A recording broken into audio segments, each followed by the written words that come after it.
తండ్రి కుమార పరిశుద్ధాత్మకు మహిమ కలుగునుగాక. ఈనాటి జీవవాక్యం. నీతిమంతులు మొరపెట్టినచో ప్రభువు ఆలించును, సకల విపత్తుల నుండి వారిని కాపాడును. కీర్తన 34 వచనము 17. ప్రియ దేవుని బిడ్డలారా, సహోదరి సహోదరులారా, ప్రభు యేసుక్రీస్తు నామములో మీకు దేవుని కృపయు ఆరోగ్యమును ఆయుష్యును ఐశ్వర్యమును ఆనందమును శాంతియును లభించునుగాక. ఉపదేశకుని గ్రంథము 7వ అధ్యాయము 20వ వచనంలో, ఎప్పుడునూ తప్పు చేయక ఎల్లవేళలను ఒప్పే చేయు పుణ్య పురుషుడు ఎవ్వడును ఈ భూమి మీద లేడు అని ఉపదేశకుడు పలుకుతూ ఉన్నాడు.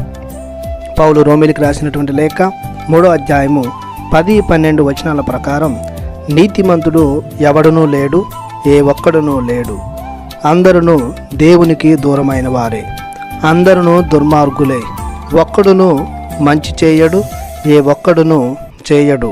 కానీ క్రీస్తు ప్రభుని ప్రాణత్యాగం ద్వారా పాపము నుండి మనలను విముక్తి చేయడం ద్వారా మనమందరమును క్రీస్తు ద్వారా నీతిమంతులముగా చేయబడ్డాము.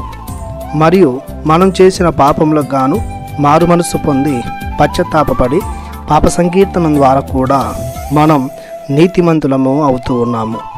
ఇది కూడా క్రీస్తు ప్రభుని అనుగ్రహమే. ఎందుకంటే మనం ఎల్లప్పుడూ నీతిమంతులముగా జీవించాలన్నదే దేవుని ఆకాంక్ష. పాపం, క్రోధం, మోహం, మోసం, మదం, మాత్సర్యం, కామం, హింస లేకుండా దైవ భయం, సోదర ప్రేమ కలిగి జీవించడమే నీతి. నీతిని ఎల్లప్పుడూ పాటించువారు నీతిమంతులు. యాకోబు పత్రిక 5వ అధ్యాయము 16వ వచనం ప్రకారం యాకోబు గారు ఈ విధంగా పలుకుతూ ఉన్నారు, నీతిమంతుని ప్రార్థన మహాశక్తివంతమైనది అని. అందుకే కీర్తనకారుడు నీతిమంతులు మొరపెట్టినచో ప్రభువు ఆలించును అని గట్టిగా తెలియజేస్తున్నాడు. ఎట్టి ఆటంకాలు, అడ్డంకులు, వ్యతిరేకత, అన్యాయం, అవినీతి వాటిల్లిన, విపత్తులు, కరువు కాటకాలు, యుద్ధాలు, అంటువ్యాధులు వాటిల్లిన వారిని గూర్చి నీతిమంతులు గొంతెత్తి విన్నవించిన వెంటనే దేవుడు వారిపై తన దయను, కృపానుగ్రహాన్ని కురిపిస్తాడు. తన రెక్కల కింద భద్రపరుస్తాడు, కనుపాపల కాచి కాపాడుతాడు. కావున దేవుని ప్రజలమైన మనం, విశ్వాసాన్ని జీవిస్తున్న మనం క్రీస్తును పోలి ఆయన నీతిని ధరించి నీతిమంతులముగా జీవించుదాం. దైనందిన జీవితంలో ఎదురయ్యే చీడపీడల నుండి, వ్యాధి బాధల నుండి రక్షణ పొందుకుందాం. మనం చేసే ప్రార్థనలకు దేవుని నుండి అనుగ్రహం పొందుకుందాం. ప్రార్థించుదాము.